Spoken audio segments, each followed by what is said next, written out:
Rzucidlo reporting for AmericaJR.com. I'm standing in Detroit's Corktown district. Behind me is the old Michigan Central train depot. While some call it an eyesore, others say it is an historic landmark that should be saved. Today, a panel of experts discuss how to rebuild the city, and they say it's very possible.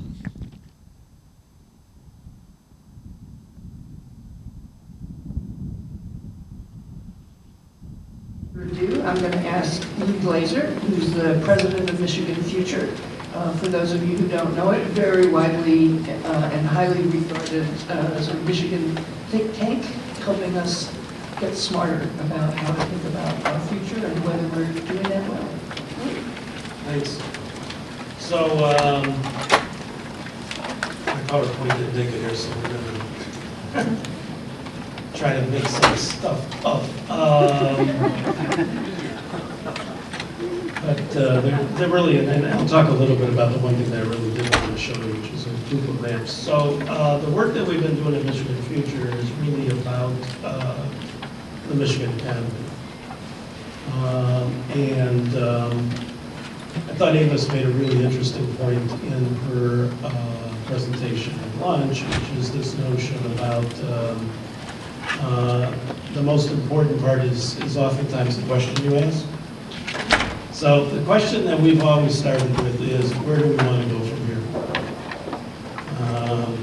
The answer, there's only one answer. The reason we ask the question is a long time ago when I started doing this work in the early 90s, someone told me what they claimed was an old Chinese proverb, which probably isn't, but it's still a good line, which is if you don't know where you're going, all roads lead there. So we've been pretty conscious about trying to figure out in advance where we're trying to get to figure out what roads you're going to be on. And the answer to that question of where do we want to go as a state is a high prosperity mission. A place with a per capita income that's consistently above the national average in both national expansions and contractions. As awful as this decade has been to Michigan, we, I think, forget that for most of the 20th century, we were one of the most prosperous places on the planet. We've entirely lost it this decade. We started the decade as the 18th most prosperous state in the country. Today we're 37th. And today means 2008. So in 8 years, we've gone from the top 20 to near the bottom 10. It is almost for sure that we're going to end the decade as one of the 10 poorest states in the country. This is an unprecedented collapse. This has never happened before in a state that you fall that quickly. And the reason that we've fallen is that we, in essence, built the 20th century broad middle class, which was based on good paying, predominantly lower skill factory jobs, which are now gone, and they are not coming back. So if you care about a high prosperity Michigan, we really have got to grow a Michigan that has a new engine and a new base. And what you find when you look around the country is that the places that have high prosperity are following one of two paths. The one that we cannot follow is small states like Wyoming and Alaska, both which are now in the top 10 in per capita income because of high energy prices. But everybody else is in the top 10 because they are making a transition to a knowledge-based economy. And when we use knowledge-based, it's broad, it's not just high technology. And the four characteristics of those places are, first, really in no particular order, because all four are true. As I mentioned, they are over-concentrated compared to the country and the sort of broad knowledge-based economy, which is sort of healthcare, education, finance and insurance, professional and technical services, and this category called information, which is old and new media, telecommunications, and software. And that's now about half the jobs in America, and because it's where all the high wage work is, it's like 2/3, about half the jobs, and it's about and something like 65% of the income now comes from those industries. So that's the first characteristic. The second characteristic, which is the single best predictor of prosperity, is the proportion of adults with a 4-year degree. So I tell people, if you care about making Michigan high prosperity, the only thing that really matters is we're 34th in college attainment. Of the top 10 states in college attainment, 9 of them are in the top 12 in income. There's no other statistic that correlates like education attainment.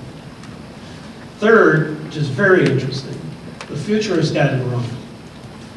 There was an assumption that because work is increasingly digital, it would be, and it can be done any place, it would be.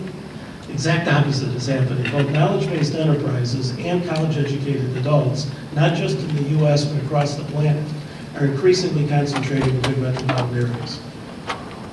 So all of these states have big metropolitan areas that are more prosperous than the rest of the state. And in the big metros, which is what gets us to today's topic, they have a vibrant central city where a high proportion of its residents have a 4-year degree. So you cannot, at least from our perspective, you cannot imagine a high prosperity Michigan unless Metro Detroit is even higher prosperous, has even higher prosperity than the rest of the state, and it's anchored by a vibrant city of Detroit. You don't have a vibrant city of Detroit, you will not have a metropolitan Detroit that is prosperous, and if you don't have that, the rest of the state can't be prosperous. The good news for Detroit and the region is we're one of the big metros. We're still almost 5 million people. So we got a chance, it's just that we're not there at the moment. So back to the central cities. 27% of Americans have a 4-year degree. The city of Seattle, the city, 55%.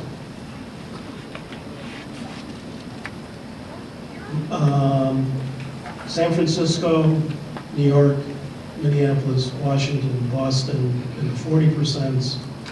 All the other major cities that you can think of, the Chicagos, the Denvers of the world, whatever I'm skipping, 30%. An interesting thing about Seattle is, and this is back to the regional economy notion, that a majority of the 55% college-educated adults who live in the city, majority work in the suburbs. Central cities are now playing the role that bedroom suburbs used to play as a place people want to live, not necessarily where they work.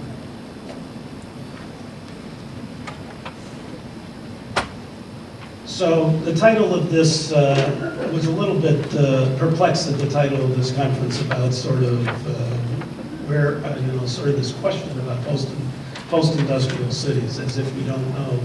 Every successful city in North America is post-industrial, period. There is no such thing as a non-post-industrial vibrant city. They're all post-industrial. We have 2 of them within easy driving distance in Chicago and Toronto. We know what successful central cities look like. The question is whether Detroit is going to be one of those places or not. It's not a question of what it looks like. It's a question of whether we, A, think we can get there, and by and large, one of the problems is that most of us think we can't.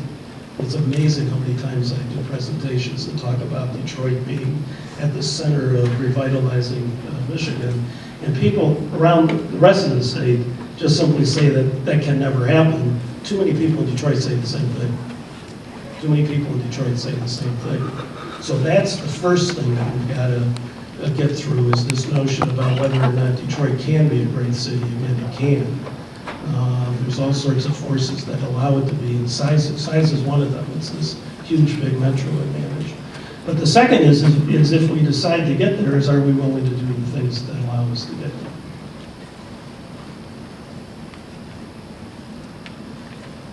We argue that the key to any successful central city is that at its core, it is a good place to live. It is a place that for people who have choices where they want to live. So being a good place to live trumps a good place to visit, or even a good place to do business. Ultimately, cities that work are places where people want to live. And if you look at the places that which have sort of reversed this trend, particularly in the Northeast and Midwest, of decades of sort of population decline,